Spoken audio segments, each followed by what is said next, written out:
Thrissur Pooram കലക്കിയതിലെ police ഇടപെടലിനെ ചൊല്ലി CPIയുടെ അതൃപ്തി മറനീക്കി പുറത്തു വന്നിരിക്കുകയാണ്.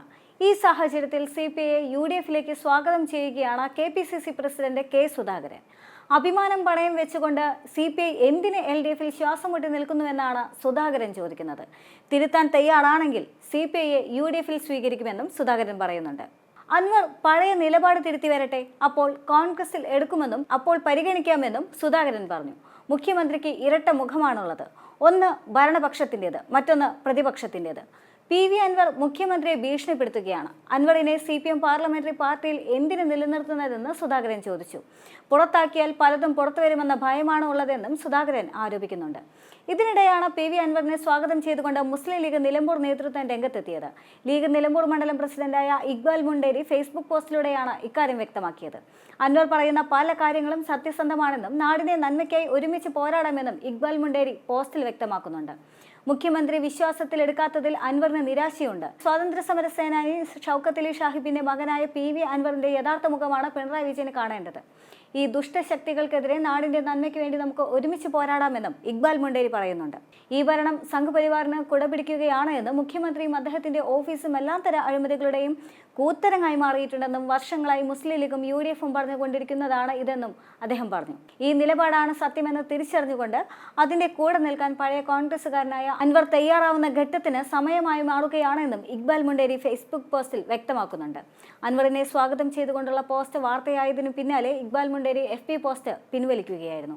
യഥാർത്ഥത്തിൽ PV അൻവറിന്റെ വിഷയത്തെ സംബന്ധിച്ചും CPIയുടെ വിഷയത്തെ സംബന്ധിച്ചും കോൺഗ്രസിലും UDFിലും വലിയ തരത്തിലുള്ള പൊട്ടിത്തെറിയാണ് ഇതോടെ തുടക്കമായിരിക്കുന്നത്. കാരണം കഴിഞ്ഞ കുറച്ച് ദിവസങ്ങളായി PV അൻവർ യഥാർത്ഥത്തിൽ CPMനെ അഥവാ ഭരണപക്ഷത്തെ പ്രതിരോധത്തിലാക്കുകയാണ്. അൻവറിന്റെ പല ചോദ്യങ്ങൾക്കും മറുപടി നൽകാൻ മുഖ്യമന്ത്രിക്കോ അതോ സർക്കാരിനോ സാധിച്ചിട്ടില്ല എന്നതും ശ്രദ്ധേയം തന്നെയാണ്. മാത്രമല്ല അൻവർ പലതരത്തിലുള്ള ആരോപണങ്ങൾ ഭരണപക്ഷത്തിനെതിരെയും സർക്കാരിനെതിരെയും ഉന്നയിച്ചിട്ടുണ്ട്. പ്രത്യേകിച്ച് മുഖ്യമന്ത്രിയിലേക്ക് വിരൽ ചൂണ്ടുന്ന പലതരത്തിലുള്ള ആരോപണങ്ങളും PV അൻവർ ഉന്നയിച്ചിട്ടുണ്ടായിരുന്നു. എന്തു തന്നെയാണെങ്കിലും കേരള രാഷ്ട്രീയത്തിൽ ഇപ്പോൾ കത്തി നിൽക്കുന്നത് അൻവറിന്റെ വാക്കുകളും ആരോപണങ്ങളും തന്നെയാണ്. ഈ സാഹചര്യത്തിൽ അൻവറിന്റെ വാക്കുകളെയോ ആരോപണങ്ങളെയോ കൃത്യമായി തന്നെ ഉപയോഗപ്പെടുത്താനായിട്ട് പ്രതിപക്ഷം എന്ന നിലയിൽ കോൺഗ്രസിനോ UDFിനോ സാധിച്ചില്ല എന്നത് ശ്രദ്ധേയം തന്നെയാണ്. ചുരുങ്ങിയ ഏതാനും വാർത്താ സമ്മേളനത്തിൽ മാത്രം ഒതുങ്ങി പോവുകയാണ് കോൺഗ്രസിന്റെയും UDFിന്റെയും നിലപാടുകൾ എന്നതും ശ്രദ്ധേയം തന്നെയാണ്. VD സതീശനെ സംബന്ധിച്ച് അദ്ദേഹം പലപ്പോഴും വാർത്താ സമ്മേളനങ്ങളിൽ പ്രത്യക്ഷപ്പെടാറുണ്ട്. മുഖ്യമന്ത്രിയുടെ മൗനത്തെ പറ്റി വാചാലമാകാറുണ്ടെങ്കിൽ പോലും കൃത്യമായി തന്നെ PV അൻവർ ഉപയോഗിക്കുന്ന ആരോപണങ്ങളെ മുതലാക്കാനായിട്ട് പ്രതിപക്ഷം എന്ന നിലയ്ക്ക് കോൺഗ്രസിന് സാധിച്ചിട്ടില്ല എന്നത് ശ്രദ്ധേയമാണ്. ഈ സാഹചര്യത്തിലാണ് ഇപ്പോൾ PV അൻവറിനെ സ്വാഗതം ചെയ്തുകൊണ്ട് K. സുധാകരൻ രംഗത്ത് വരുന്നത്. PV അൻവറിനെ K. സുധാകരൻ സ്വാഗതം ചെയ്യുന്ന പക്ഷം മറ്റു കോൺഗ്രസ് നേതാക്കളുടെ നിലപാട് എന്താണ് എന്ന കാര്യം അവിടെ തർക്ക വിഷയമാകുന്നത്. കൂടാതെ തന്നെ UDFിനെ സംബന്ധിച്ച് MM ഹസൻ PV അൻവറിനെ സ്വാഗതം ചെയ്യുന്ന കാര്യത്തിൽ ഇതുവരെയും ഒരു തീരുമാനം എടുത്തിട്ടില്ല. PV അൻവറിനെ സ്വാഗതം ചെയ്യുന്നതിനെ പറ്റി സംശയമുണ്ട്, ആലോചിക്കേണ്ടതുണ്ട് എന്ന നിലപാടിലാണ് MM ഹസനുമുള്ളത്. ഈ സാഹചര്യത്തിലാണ് UDFിൽ PV അൻവർ ഒരു തർക്ക വിഷയമായി മാറുന്നത്. മാത്രമല്ല K. സുധാകരനെ സംബന്ധിച്ച് അദ്ദേഹത്തിന്റെ വാക്കുകളെല്ലാം പാർട്ടിയുമായി ഒരു കൂടിയാലോചന നടത്താതെയുള്ള വാക്കുകൾ മാത്രമാണ്. അതുകൊണ്ട് തന്നെ പലപ്പോഴും K. സുധാകരന്റെ വാക്കുകളെല്ലാം തന്നെ പിന്നീട് വലിയ തരത്തിലുള്ള വിവാദമാവാറുണ്ട്. പലപ്പോഴും അദ്ദേഹത്തിന്റെ നാക്കുപിഴയാണ് എന്ന് പറഞ്ഞുകൊണ്ടുള്ള ചെവിക്കൊണ്ടില്ല എന്നതും ശ്രദ്ധേയം തന്നെയാണ്. എന്തു തന്നെയാണെങ്കിലും കോൺഗ്രസ് രാഷ്ട്രീയത്തിലും UDF രാഷ്ട്രീയത്തിലും ഇതേ സംബന്ധിച്ച് വലിയ തരത്തിലുള്ള തർക്കങ്ങളെല്ലാം തന്നെ ഉണ്ടാകാനുള്ള സാധ്യത ഏറെയാണ്. വീണ്ടും സുധാകരന്റെ ഒരു നാക്കുപിഴയായി തന്നെ ഇത് വീണ്ടും വിലയിരുത്തപ്പെടാനുള്ള സാധ്യതയും ഏറെയാണ്.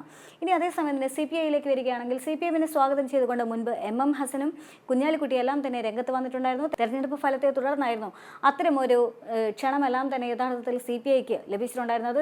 CPI യഥാർത്ഥത്തിൽ അവരവരുടെ ധാർമ്മിക ബോധത്തിൽ നിന്നും അസ്തിത്വത്തിൽ നിന്നും ബഹുദൂരം മുന്നോട്ട് പോയിരിക്കുകയാണ്. CPMുമായുള്ള ബന്ധം തന്നെയാണ് എന്നുള്ള ആരോപണങ്ങൾ വന്നിട്ടുണ്ടായിരുന്നു. അതേസമയം തന്നെ CPI നിലപാട് തിരുത്തിക്കൊണ്ട് UDFിലേക്ക് വരികയാണെങ്കിൽ CPI സ്വീകരിക്കുമെന്നുള്ള നിലപാടും UDF വ്യക്തമാക്കിയിട്ടുണ്ട്.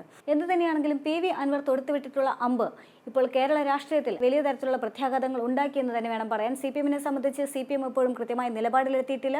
മുഖ്യമന്ത്രി ഇപ്പോഴും ശശിയാണെങ്കിലും ADGP ആണെങ്കിലും സംരക്ഷിക്കുന്ന നിലപാടിൽ തന്നെയാണ്. CPMന് മുഖ്യമന്ത്രിയെ നിർദ്ദേശിക്കാനോ തിരുത്താനോ സാധിക്കുന്നില്ല എന്നതും ശ്രദ്ധേയം തന്നെയാണ്.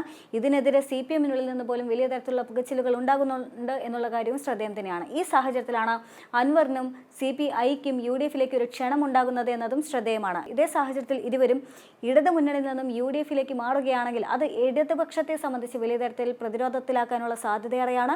മാത്രമല്ല CPI മാത്രമായിരിക്കില്ല അഥവാ അൻവർ മാത്രമായിരിക്കില്ല LDFിന് നഷ്ടമാവുക. RJDയും വലിയ തരത്തിൽ പ്രതിരോധമായി തന്നെ മുന്നോട്ട് വന്നിട്ടുണ്ട്. പലപ്പോഴായി RJD തങ്ങൾ മുന്നേറി മാറുമെന്ന് പറഞ്ഞിട്ടുണ്ട്. ഇപ്പോഴത്തെ PV അൻവർ വിഷയവുമായി ബന്ധപ്പെട്ടുകൊണ്ട് RJDയും തങ്ങളുടെ നിലപാട് വ്യക്തമാക്കിക്കൊണ്ട് ADGPക്കെതിരെ അന്വേഷണം ആവശ്യപ്പെട്ടുകൊണ്ട് രംഗത്ത് വന്നിട്ടുണ്ടായിരുന്നു. പക്ഷേ ഇതുവരെയായിട്ടും RJDയുടെ വാക്കുകൾ പോലും മുഖവിലേക്ക് എടുക്കാത്ത സാഹചര്യത്തിൽ RJDയും ഒരു മുന്നണി മാറ്റത്തിലേക്ക് ഒരുങ്ങുകയാണോ എന്നുള്ള സംശയങ്ങളെല്ലാം തന്നെ ഇപ്പോൾ ഉടലെടുക്കുന്ന സാഹചര്യത്തിൽ LDFനെ സംബന്ധിച്ച് ഇത് കടുത്ത പ്രതിരോധം തന്നെയായിരിക്കും ഉണ്ടാക്കുക.